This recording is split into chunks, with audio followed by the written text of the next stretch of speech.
In the heart of the ancient Yoruba kingdom, nestled between the dense forests and rolling hills, was the village of Ife. Ife was a place of peace where the villagers lived in harmony with the land, the gods, and each other. Among these gods was Ògún, the god of iron and war, known for his strength and fierce temper. Ògún's birth was a momentous event. Legend spoke of his mother, Yemaya, the goddess of the sea, who was revered for her nurturing nature. On the night of Ògún's birth, a powerful storm raged over the village. Lightning split the sky and the earth trembled.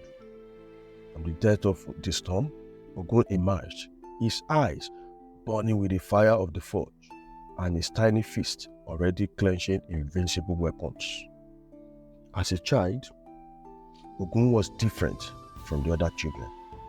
He had an insatiable curiosity and an innate connection of iron and fire. He would spend hours watching the village blacksmiths, fascinated by the way they molded metal into tools and weapons. By the age of 10, Ògún could forge a blade as skillfully as any seasoned smith. His talent was extraordinary, and the villagers soon realized that Ògún was no ordinary child. Despite his gifts, Ògún struggled with a fierce temper. His anger would flare like a wildfire, consuming him entirely. The villagers feared his wrath, but they also respected his power. They knew that Ògún was destined for greatness, that he would one day become a protector of their land. But there was a twist. On the eve of Ògún's 15th birthday, a mysterious old woman appeared in Ife. She claimed to be a seer from a distant land and brought a prophecy. The child born of storm and fire shall save the land. But beware, she warned, for darkness follows him, and the power that saves can also destroy. The villagers were troubled by her words, and Ògún himself felt a shadow fall over his heart. As Ògún grew older, the prowess in metalwork and combat became unmatched. He was not only a master blacksmith, but also a formidable warrior. The villagers, recognizing his potential, decided to put him through a series of trials to test his strength, wisdom, and resolve. The first trial was a test of endurance. Ògún was sent into the dense forest to find and retrieve a rare iron wood tree known for its incredible hardness. The journey was treacherous, filled with wild beasts and hidden dangers. However, Ògún faced each challenge head-on, his determination unwavering. He fought off fierce animals and navigated through the thick underbrush until he found the ironwood tree. With immense effort, he chopped it down and carried it back to the village, his body bruised and bloodied, but his spirit unbroken. The second trial was a test of wisdom. The village elders presented Ògún with a problem. The village was suffering from a severe drought, and the crops were failing. Ògún had to find a solution. He spent days studying the land and the sky, talking to the farmers and the wise old men. Finally, he crafted a series of intricate irrigation channels that brought water from a distant river to the parched fields. The villagers rejoiced as their crops flourished once more. The third trial was the most difficult, a test of restraint. Ògún was known for his temper, and the elders wanted to see if he could control it. They orchestrated a situation where a fellow villager, jealous of Ògún's ability, provoked him relentlessly. Ògún's rage bubbled close to the surface. but he remembered the words of his mother, Yimaya. A true warrior knows when to fight and when to hold back.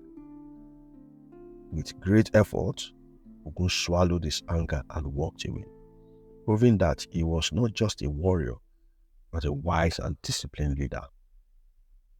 But the twist came when Ògún learned that the jealous villager was not acting alone. He had been influenced by the mysterious old woman who had warned him of the darkness. She had been sowing seeds of discord and doubt among the villagers, trying to turn them against Ògún. Realizing this, Ògún understood that his battle was not just against physical enemies, but against the insidious forces that sought to undermine him from within. With the trials behind him, Ògún's reputation as a warrior and as a blacksmith grew beyond the boundaries of Ife. He became a symbol of strength and resilience. His forge a place where both tools of creation and instruments of war were born. However, peace was not to last. One fateful evening, a stranger arrived at the village gate. He was a traveler from a distant land, clad in worn-out clothes, but with an aura of authority. He introduced himself as Katapa, a messenger of the gods, and brought dire news. A neighboring kingdom, envious of Ife's prosperity and fearful of Ògún's power, was preparing to attack. They sought to conquer Ife and enslave its people. The village elders convened a council and summoned Ògún. As Katapa related details of the impending invasion, Ògún's temper fled, his eyes burning with the same fire that forged his blades. He promised the villagers that he would protect them, but Katapa raised a hand to calm him. Strength alone will not win this battle, Ògún. You must use your mind as well as your muscle. Taking Katapa's words to heart, Ògún began to prepare for the inevitable war. He crafted weapons and armor for the villagers, training them in the arts of combat. He also devised clever strategies and fortifications, using his knowledge of the land to create traps and defenses. His forge burned day and night, a beacon of hope and defiance against the looming threat. As day turned into weeks, the villagers rallied behind Ògún, their fear replaced by a fierce determination to protect their home. The women and children prepared supplies, while the men honed their skills under Ògún's watchful eye. The sense of unity and purpose was palpable, and Ògún knew that they were ready. The twist revealed itself as Ògún uncovered the spy within their ranks. The mysterious old woman had infiltrated the village once again, this time as a healer. He had been feeding information to the enemy and poisoning the minds of the villagers. Ògún confronted her, and in a dramatic revelation, she admitted that she was an emissary of a darker god, sent to test and corrupt Ògún. She vanished in a swirl of shadows, leaving Ògún to ponder the deeper implication of his struggle. The dawn of battle arrived with an eerie silence. The air was thick with tension as the enemy army appeared in the horizon, their numbers vast and intimidating. They were led by a ruthless general named Uju, known for his cunning and cruelty. He underestimated Ife, believing that the small village would be an easy conquest. Ògún stood at the forefront of these assembled warriors, his presence a source of inspiration and courage. He raised his sword, a blade forged from the finest iron, and gave a rousing speech. Today, we fight not just for our land, but for our families, our future, and our freedom. We are not just warriors. We are the heart and soul of Ife. Let the iron in our hands and the fire in our hearts be our guide. The battle commenced with a clash of swords and a thunderous roar. Ògún's strategy proved effective as the villagers fought with precision and coordination. The traps and fortifications slowed the enemy's advance, giving Ògún and his warriors the upper hand. Despite being outnumbered, the spirit and determination turned the tide in their favor. In the midst of the chaos, Ògún faced General Òjú in a fierce duel. Òjú was a formidable opponent, but Ògún's skills and strength were unparalleled. Their swords clashed with a fury that seemed to shake the earth itself. The villagers watched in awe as Ògún and Òjú exchanged blows, each strike a testament to their mastery. With a final powerful swing, Ògún disarmed Òjú and brought him to his knees. The enemy's general looked up at Ògún, his eyes filled with both fear and admiration. "You have won this day, Ògún of Ife," he considered. "But know that the gods are watching, and your destiny is far from complete." Òjú, in his defeat, revealed a shocking truth. He claimed that he was not the true enemy, but a pawn in a large game. Ògú's threat was a powerful sorcerer who had manipulated both kingdoms to bring about chaos and destruction. Òjú's last words were a warning.